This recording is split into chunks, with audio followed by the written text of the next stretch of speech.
Então tá bom, turma. Simbora bater mais uma resenha aqui. É para falar de O Homem que Confundiu Sua Mulher com um Chapéu. Este livro incrível e de um título mais incrível ainda, que infelizmente eu não tenho aqui o livro físico para mostrar para vocês, porque eu li pelo PDF, mas que eu vou disponibilizar para vocês também o PDF no link da bio, tá bom? Para que a gente possa ir compartilhando conhecimento e compartilhando pirataria também.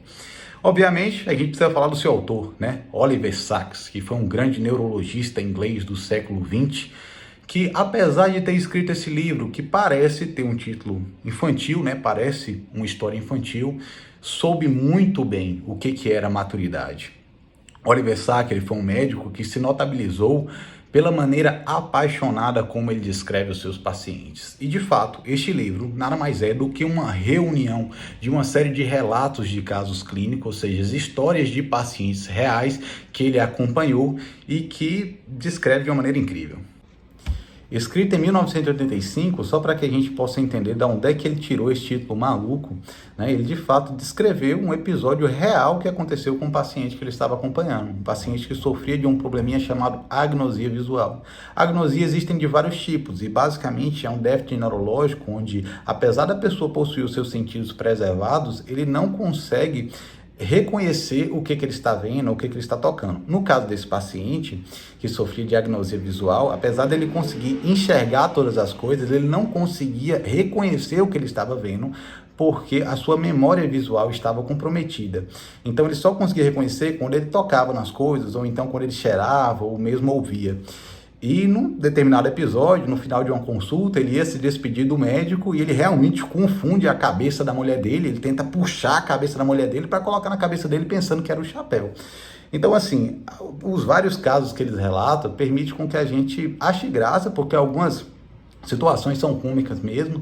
A gente também pode se entristecer diante de alguns casos que são difíceis, também pode aprender muitos conceitos importantes da neurologia, como os que eu acabei de falar, e também se encantar, né? Isso porque Oliver Sacks, como eu falei, descrevia os seus pacientes apaixonadamente. Ele acreditava que o papel do médico não devia se resumir simplesmente a dar diagnósticos, mas entender o que se passava e como que o paciente reagia a determinada disfunção.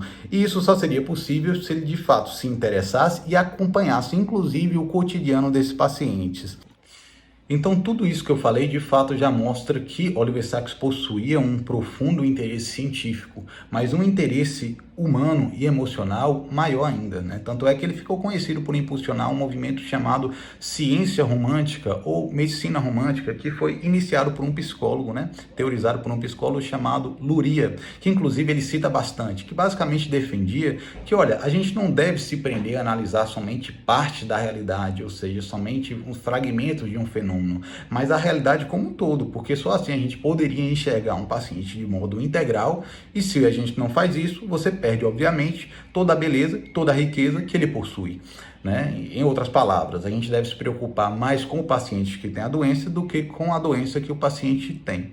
E olha, muitas passagens, muitas histórias eu poderia utilizar para poder ilustrar isso, né? Mas teve uma específica que me chamou a atenção, é até difícil escolher, mas a forma como ele tratava os pacientes, inclusive com retardo mental, merece um destaque aqui, né? Especialmente a história de uma menina chamada Rebeca, 19 anos, que a sua vida inteira, por conta de um retardo mental, de um defeito genético, ela foi tratada como uma aberração, e isso daí, obviamente, só piorava o quadro dela. E há uma passagem belíssima em que ele cita qual foi a primeira reação que ele teve e o que ele conseguiu enxergar nessa paciente depois, que inclusive ele viu aquilo que ninguém viu. Enfim, eu vou ler aqui para vocês. Quando a encontrei pela primeira vez, desajeitada, desengonçada, atrapalhadíssima, eu a vi meramente ou inteiramente como uma perda. Uma criatura arruinada cujos problemas neurológicos eu podia detectar e dissecar com precisão.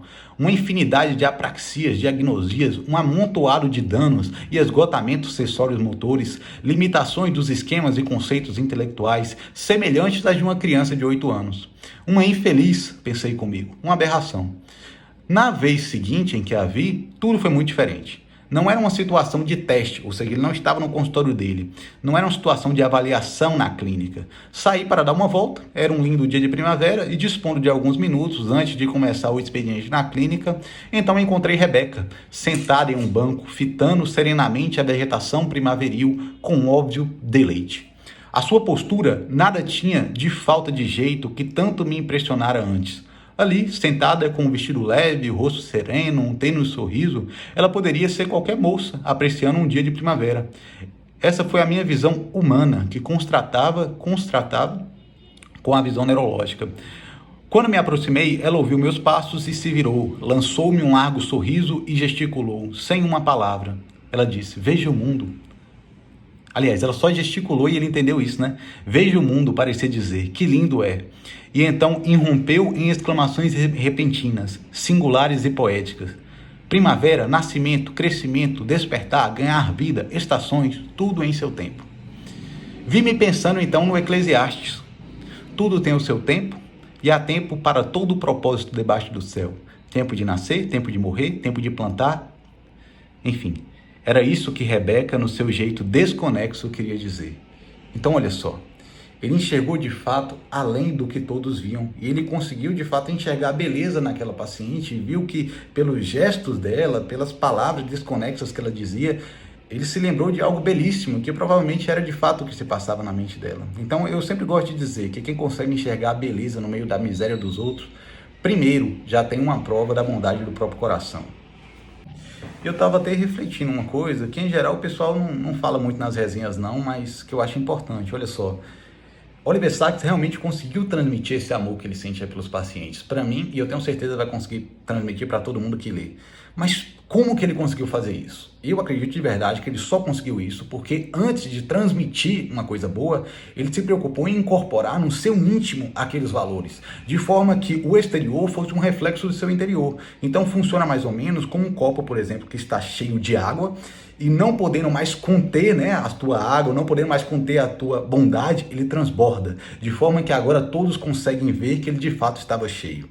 Então, eu queria dizer isso porque, assim, muito hoje se fala em marketing pessoal, em estratégias para você chamar atenção, ser bem visto, né? Ter uma reputação, em network, e tudo isso é válido em certa medida, mas uma coisa que, sinceramente, eu não me lembro de ter visto em nenhum lugar é que essas técnicas, elas só vão funcionar se elas forem um reflexo do nosso interior. Afinal de contas, quem não se incomoda, por exemplo, chega nessa época de política, um monte de cara comendo pastel com caldo de cana na feira, né? Só nessa época. E por que a gente se incomoda vendo essa situação? É porque a gente sabe que a pessoa está forçando alguma coisa, aquela simpatia não é verdadeira. Então, por que seria diferente em outras áreas, como a própria medicina ou qualquer área de atuação do seu trabalho, né? Inclusive, na Bíblia a gente já encontra um relato disso daí, porque há uma passagem no Evangelho de São Mateus em que Jesus realmente xinga os fariseus Cara, era fariseu e os escribas, né, de hipócritas e de sepulcro caiado. O que significava essa expressão? Esse xingamento, de fato, de sepulcro caiado, né? Xingamento raiz. Basicamente, sepulcro era um local onde se sepultava, se colocavam os mortos. E caiado, né, vem de cal, que é justamente aquela mistura que se faz com o pó branco e água para poder dar um revestimento e dar uma aparência de belo, de conservado. Só que tem um problema.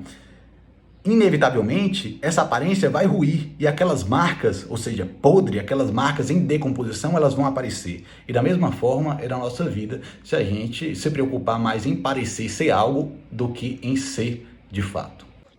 Então, para quem é da área da saúde ou simplesmente é um curioso, se interessa por esse tipo de reflexão, eu não tenho dúvida nenhuma que vale a pena ler esse livro, porque ele de fato tem o potencial de mudar a forma como a gente encara o nosso dia a dia, a forma como a gente encara alguns problemas, e no livro do tédio que o cansaço, que a fadiga tende a causar, né? Tem até um autor chamado Chesterton que ele dizia que o mundo nunca vai padecer por falta de maravilhas, mas pela falta da capacidade de se maravilhar. Lógico, para quem não é da área, talvez precise fazer um esforço a mais para poder entender alguns termos, como que eu falei aqui, agnosia, levodopa, encefalite, uma série de termos científicos, mas que para quem está interessado não vai ser uma barreira não. E para quem gosta de matemática, inclusive eu peço para que me mande uma mensagem, porque eu quero mandar um capítulo específico muito interessante que fala sobre um gêmeos autistas que tem uma capacidade matemática incrível. Isso aí eu quero realmente compartilhar com alguém. Se você gosta de matemática, me avisa. E enfim, é isso, gente. Oliver Sacks morreu em 2005, aos 82 anos de idade, deixando essa mensagem para que a gente possa meditar, deixando esse verdadeiro legado, que eu acho que consegue ser resumido numa frase dele que diz assim: olha, eu espero ser sensível a todos os maravilhosos avanços da medicina, mas creio apaixonadamente que as histórias dos casos não devam morrer. Valeu!